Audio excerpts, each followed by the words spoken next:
Oi, Bruno. Oi, Rafa. Tudo bem? Tudo jóia? Bom dia. Bom dia. Tá Bom dia para diferente, tá todos. careca. Não sabia. Tô aqui, não tem cabeleireiro?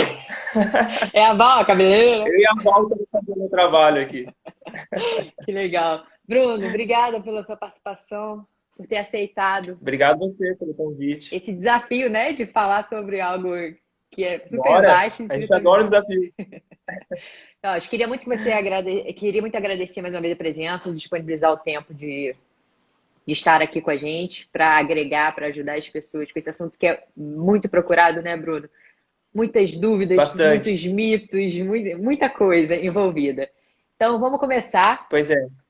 Queria muito que Uhum. você se apresentasse, vou deixar você se apresentar para as pessoas e falasse qual a Tá, importância, Bruno, esse tema corrida tem para você.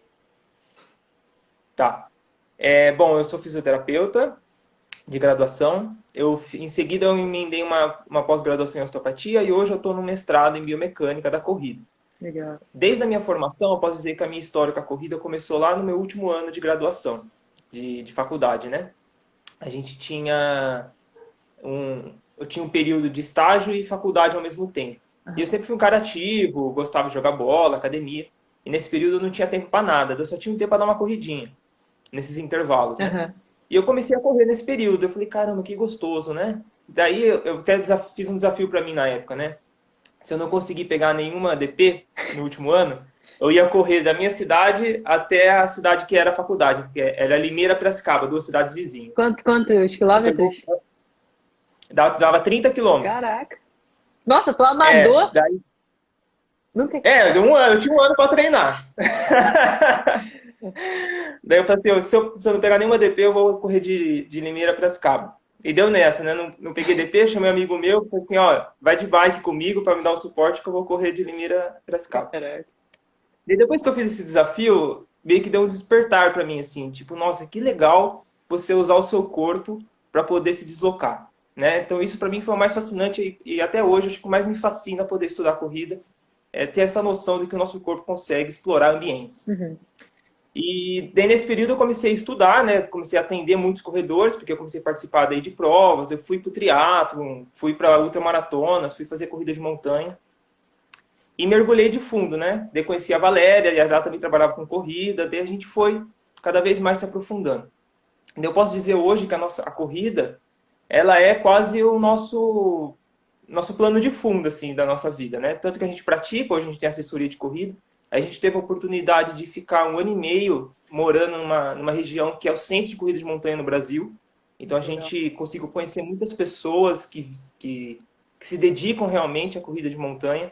Uhum. A gente teve quase um experimento antropológico, né? Para viver com essas pessoas e conhecer esse ambiente. Então, eu posso dizer que a corrida hoje, para mim, representa algo de saúde, né? De autoconhecimento. E, ao mesmo tempo, quando você começa a atuar com esse público, você vê o quanto que as pessoas estão com dificuldade, Uhum. né? Para praticar a corrida.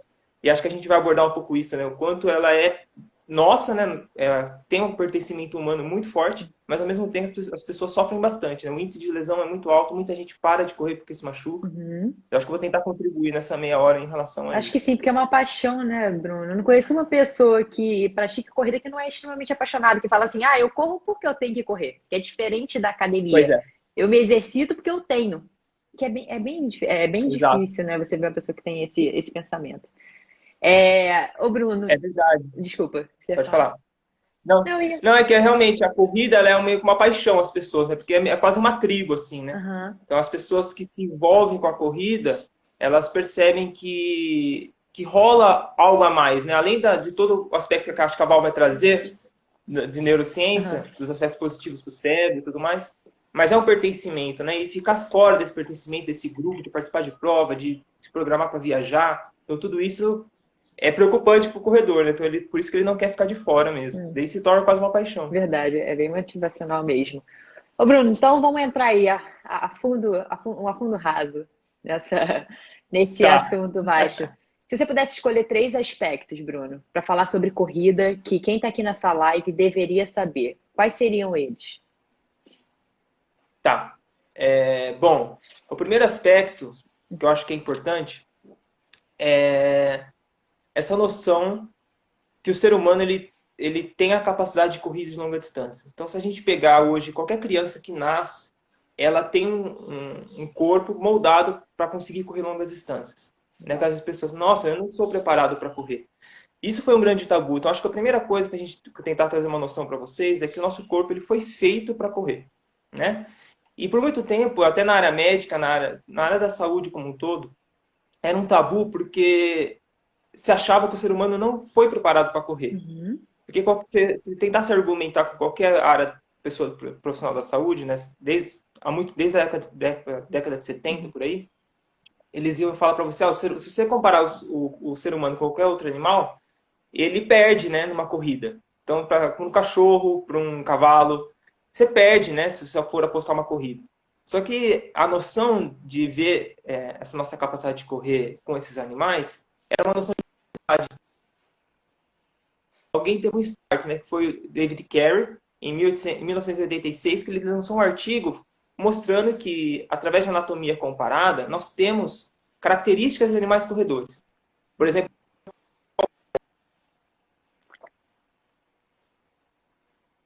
um grande marcador de animais corredores. Não é possível. Se nós temos características de animais corredores, por que a corrida não faz parte de um contexto de vantagem, né? De sobreviver, por exemplo? Daí foi com Louis Lindenberg, outro pesquisador, que conseguiu observar, através de várias tribos também, que existe um tipo de caça que a gente fazia por muito tempo, e algumas tribos ainda fazem hoje, que chama caça de persistência, que é correr atrás do animal até ele cansar. Então, daí começou a dar o start. Você, então não é corrida de velocidade. O ser humano ele foi moldado para correr longas distâncias. Porque esse tipo de caça é isso. Você escolhe um animal, você corre atrás dele, e ele vai entrar em colapso. E quando ele entra em colapso, ele não consegue mais correr. E o ser humano consegue. Então, tem várias características no nosso corpo, desde fisiológicas e anatômicas, que preparam o nosso corpo para conseguir fazer esse tipo de corrida. Né? É aí que eu vou entrar.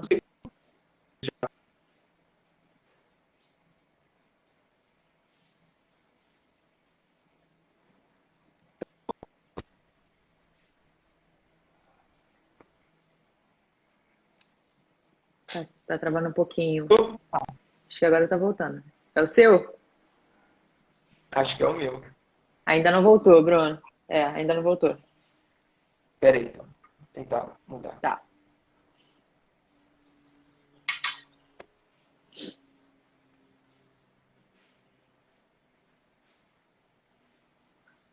Tá voltando. É a internet dele, gente. Ele já tá resolvendo.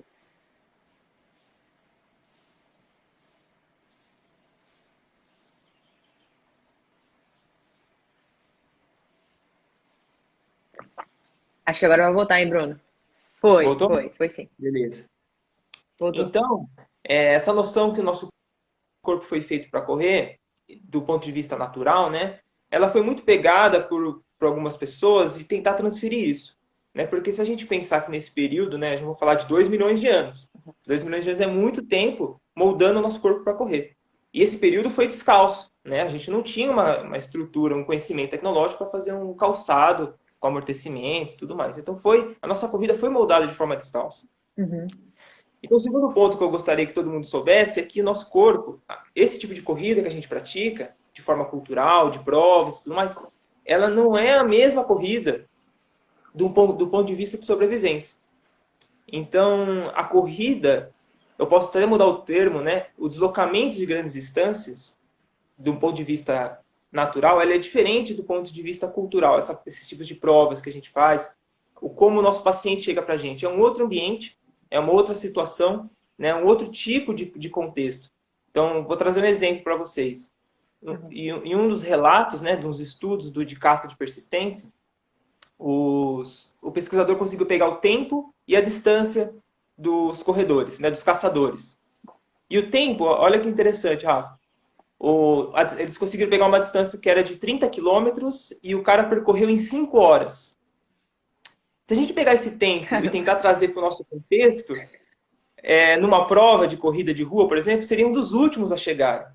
Né? Então, já acabaria a prova, eu acho. Provavelmente ele ia chegar, já não ia ter mais nem estrutura, né? Porque 30 quilômetros normalmente são os últimos que chegam. Só que no ponto de vista natural, não faz sentido isso. Então a gente começa a ter uma noção que nós temos um corpo para conseguir deslocar grandes distâncias. Uhum. Né? E esse deslocar envolve caminhada, envolve corrida, envolve forrageamento, né? Você identificar a trilha, envolve você às vezes ter que subir e descer em árvore, você engatinhar, rastejar, ou seja, é uma necessidade totalmente diferente de um contexto de corrida que a gente pratica hoje. Uhum. Então, essa transferência, né? Então, porque muita gente pegou isso, Rafa. Assim, então a gente moldou para correr descalço, então vamos largar o tênis e vamos começar a correr descalço. Só que o contexto é totalmente outro, né? Uhum. Você nasce hoje, você ganha um calçado de corrida. Então, você não tem estrutura do seu pé preparada como um indivíduo que teve esse ambiente totalmente natural, né? Uhum. Que sofreu essa construção descalça. Então, é um grande desafio a gente conseguir desconstruir isso, né? E acho que o grande lema da nossa assessoria, do curso que a gente dá, é tentar colocar na balança, né? O que a gente tem do ponto de vista biológico, que nos moldou como animais corredores, e o que a gente pode fazer para o nosso público corredor, Uhum. né? Para a gente que pratica essa corrida do ponto de vista mais cultural. Não é uma transferência totalmente, mas o que a gente pode aprender, né? Com esse conhecimento da biologia evolutiva para a corrida cultural. Uhum. Acredito. Eu acho que Talvez faça pode muito assim, falar. ô Bruno, você pode me corrigir se eu estiver errada. Então faz muito mais sentido numa preparação e como preparar conhecendo o seu corpo e como prevenir lesão do que vamos correr como eles corriam. Vamos descalço, vamos preparar para descalço e Total. você vai correr descalço. Igual aquela, tem até uma série da Netflix, é Lorena? Sim, sim, sim. Então, não Que é é isso, não é a viver a vida Tarrumara, de né? Lorena, né? Não, e olha que curioso, saiu um artigo esse ano do Lieberman, que é um dos caras que traz essa noção da corrida, né, que trouxe o contexto da corrida pelo ponto de vista evolutivo. E é um artigo meio que uma crítica das pessoas que pegaram a corrida dos Tarrahumaras e colocaram... Porque os Tarrahumaras, que é uma tribo mexicana, eles correm longas distâncias. Isso, tanto cultural deles, eles fazem um tipo de competição entre eles, e ao mesmo tempo eles usam a corrida como caça de persistência. Uhum. Só que eles viram que esses caras correm muito. Então eles pegaram esses indivíduos e colocaram em provas de corrida. Né? Então, esses caras eles não foram moldados para esse tipo de prova, né? Eles não foram preparados para isso. Existe uma transferência? Claro que existe. Eles se destacam nisso, né? Mas a crítica do artigo é um outro tipo de movimento, Uhum. né? A cultura deles, eles não treinam para corrida. Olha que interessante, Rafa, o artigo traz isso.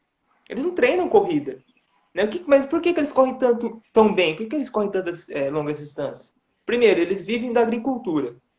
Então, se movimentam o tempo todo, Uhum. né?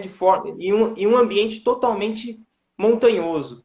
Né? Então, sobe e desce o tempo todo, se movimenta muito, tem uma alimentação muito voltada do ponto de vista mais natural. Né? Então, eles Uhum. conseguem absorver o máximo de energia possível dos alimentos que eles comem. E olha que interessante, eles praticam uma dança que se chama Endurance Dance, que é uma dança de longa distância. Existem relatos de 20 horas de uma dança que eles praticam. Caraca. 20 horas dançando. Então, essa noção cultural deles preparam o corpo deles para a corrida. Então, se eles precisarem hoje sair para correr 50 quilômetros, eles estão preparados. Uhum. Né? Diferente do nosso paciente que passa o dia inteiro sentado, né, num consultório, num ambiente mais controlado, de sapato, e tem uma corrida amanhã de 30 Uhum. quilômetros. É um outro preparo, Sim. é uma outra consciência corporal. Uhum. Então é aí que a gente tem que entrar, né, nessa balança, Sim. porque jogar o tênis fora e falar que a gente é animal corredor e sair correndo, só vai mudar a lesão. Isso é o que está mostrando os Falando estudos. desse Endurance Dance, será que o Big Brother pegou lá, cara, a prova do líder, essas coisas? É verdade, né? Eles fazem desafios assim. Eu acho que o Tarumara ganha, viu? Com certeza. E, Bruno, qual é o terceiro E acho que ponto? falta o terceiro ponto, né? Fala Que aí. eu fiquei de falar. E o terceiro ponto que eu acho que todo mundo deveria saber em relação a essa temática é sobre lesões, né? Então, ainda se tem uma noção muito linear de lesão. Então, eu me machuquei, daí essa ideia de se machucar, o porquê se machucou e prevenir lesão ainda é muito linear. Então, é porque eu comprei o calçado errado, ou eu estou correndo com impacto, ou é porque eu estou treinando errado em relação a volume, intensidade. E essa noção ela é muito mais multifatorial. Então, a gente tem que entender os porquês e os comos, né? Então, são vários fatores que hoje a ciência tem trazido que colocam o indivíduo numa situação de maior probabilidade de lesão. É muito mais, é menos determinístico, consegue entender? Então, não é 100% de garantia que foi aquilo que determinou sua lesão. Uhum, É muito mais probabilidade. uhum, E essa noção é importante porque você tenta controlar essas variáveis. É isso que a gente tenta fazer também, trazer para o aluno. Porque às vezes ele fica muito bitolado, por exemplo, no tipo de corrida dele. Ah, estou correndo certo? uhum, Né? Estou com a minha biomecânica boa? Não que a biomecânica não é importante, ela é muito importante. Mas como que está o seu sono, né? Como que está a sua alimentação?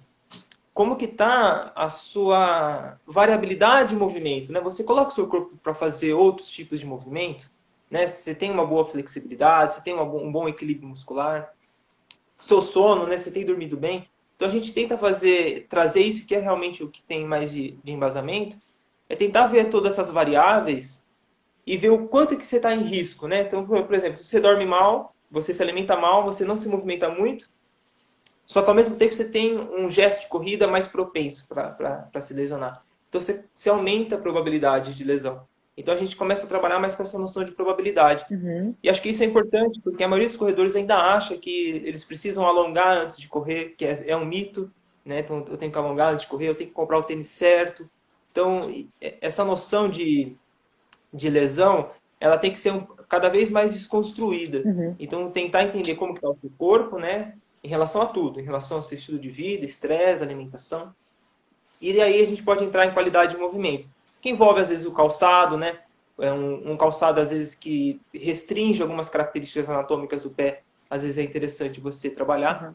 Mas só para ter essa noção que é mais multifatorial do que realmente algo muito linear. Que às vezes a pessoa vai no profissional de saúde e sai de lá com essa noção, né? Então, eu preciso corrigir a minha mecânica da corrida. E às vezes não é isso, né? Às vezes são vários fatores que estão envolvidos. Para todas as lesões, né, Bruno? Não só ligadas à corrida.